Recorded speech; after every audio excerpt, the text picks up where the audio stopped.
On behalf of the members and staff of St. Mark United Methodist Church, both current and past, it is my pleasure to welcome you to this special and unique historic place.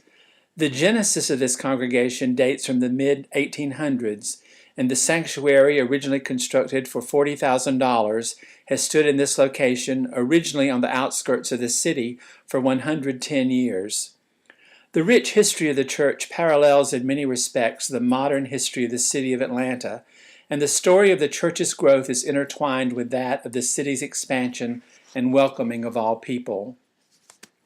In 1872, the First Methodist Church, located then at Walton and Forsyth Streets, opened a mission in a house located on the east side of Peachtree Street, just north of what is now 8th Street. The area, beyond the city limits, was called Tight Squeeze. It had been notorious since the Civil War as a haven for cutthroats and thieves. The stretch of Peachtree originally looped around a 30-foot ravine that ran from Crescent Avenue towards Piedmont Avenue. It got its name from the saying that it was a tight squeeze getting through there with your life. This first mission was called Peachtree Street Mission. In 1875, when the mission relocated closer to the city to Merritt's Avenue, a frame church was erected. The new church was first called Sixth Methodist Church, but in 1886 was renamed Merritt's Avenue Methodist Church. Reverend Warren A. Candler, who became later a bishop in the Methodist Church, as well as a president of Emory University, was its first pastor. The church realized near the turn of the century that a larger structure was needed, so they purchased land in a suburban area at the corner of Peachtree and 5th Streets and began the process of designing and building a new facility.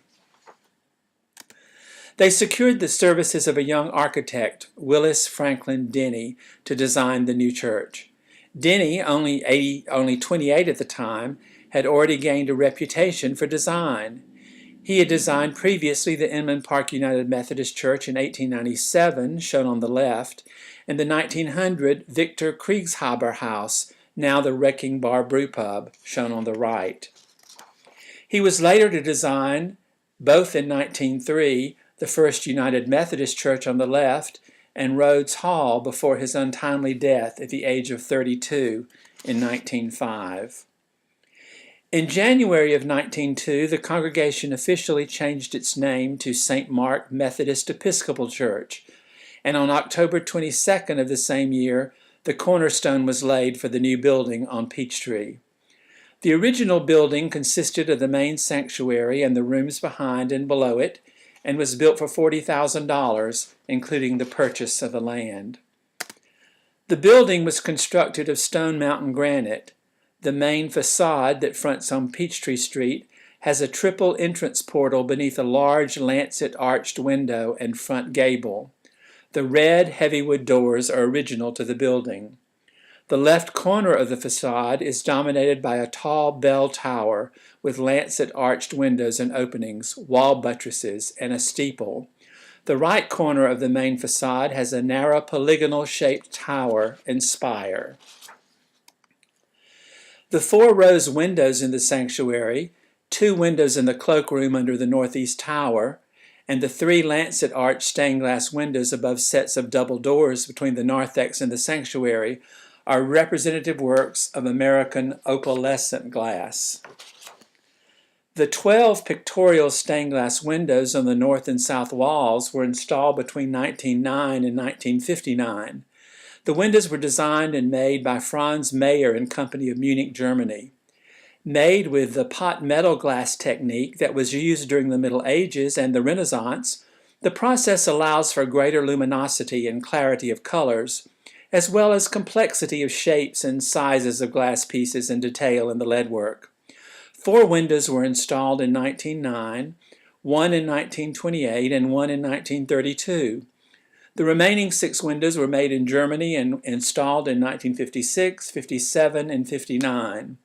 The themes of the windows are based on the life of Christ. The Basilica of the Sacred Heart also has windows from the Mayer Studios. Notice the detail from comparative windows with Sacred Hearts on the left and St. Mark's on the right.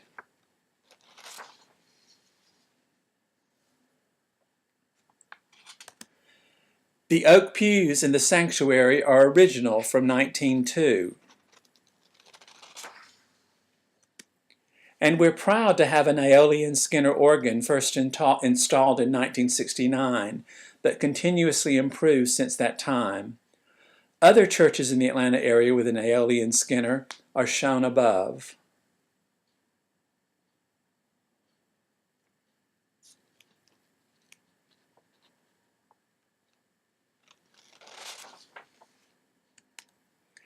The church grew rapidly, particularly after World War I, when it became clear that larger facilities were needed for the growing Sunday school program. The congregation raised funds to acquire a piece of property next door to the church in 1922. The next phase of St. Mark's building development came in 1946 with a building renovation and construction program that resulted in the construction of the Francis Winship Walters Chapel and a new educational unit in 1948. The chapel was designed by Atlanta architect Francis P. Smith under the auspices of the firm Ivy and Crook, and is also constructed of Stone Mountain granite. The sanctuary also received some upgrading and modernization at the time. Mr. Smith was the first head of the new architectural school founded in 1908 at Georgia Tech, and later, as a partner with Robert Smith Pringle, he designed the Cox-Carlton Hotel in 1925, that is now the Hotel Indigo, several office buildings, including Rhodes Haverty in 1929, and the W.W. Orr Building in 1930.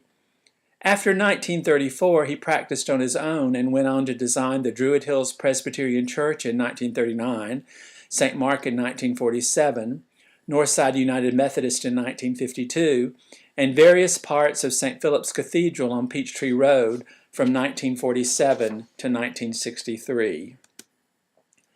The chapel has lancet glass windows made in the pot metal technique, designed and installed by the Willett Company.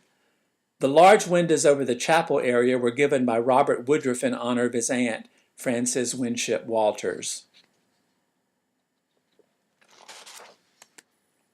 The chapel also contains a Reuter pipe organ retrofitted in 2008 with a pipe organ retrieved from the Protestant Radio and Television Studios. The 1950s witnessed the final addition to the current structure with the extended educational building. After that, the next major construction to St. Mark was the renovation of the fellowship areas, including Wade Hall and Jameson Room in the 1980s.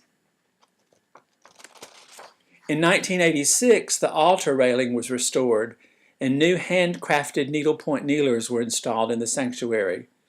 The kneelers, hand-stitched by church members, were designed based on the Mayer stained glass windows. It is estimated that there are approximately 100,000 individual stitches in each kneeler. In addition, plate silencers and altar rail cushions were needle-pointed at the same time. In 1987, St. Mark was placed on the National Register of Historic Places. The 1990s and the turn of the millennium saw renewed life at St. Mark, known now as the Miracle on Peachtree. During that time, the congregation grew to over 1,700 members, an especially miraculous renewal considering that in the early 1900s, or the early 1990s, the church was on the verge of closing its doors. During this period, various rehabilitations and renovations were made to much of the church complex, including the sanctuary, the chapel, the education building, the courtyard, and the playground.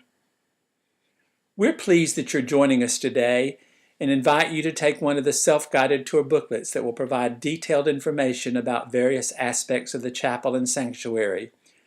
Your complimentary trifold brochure will also guide you. The QR codes and web links shown there link to specific web pages detailing the information shown in the self-guided tour. Please leave the self-guided tour with the host when you exit the building today. Thank you again for visiting with us. We hope you'll come back to experience the Miracle on Peachtree for yourself.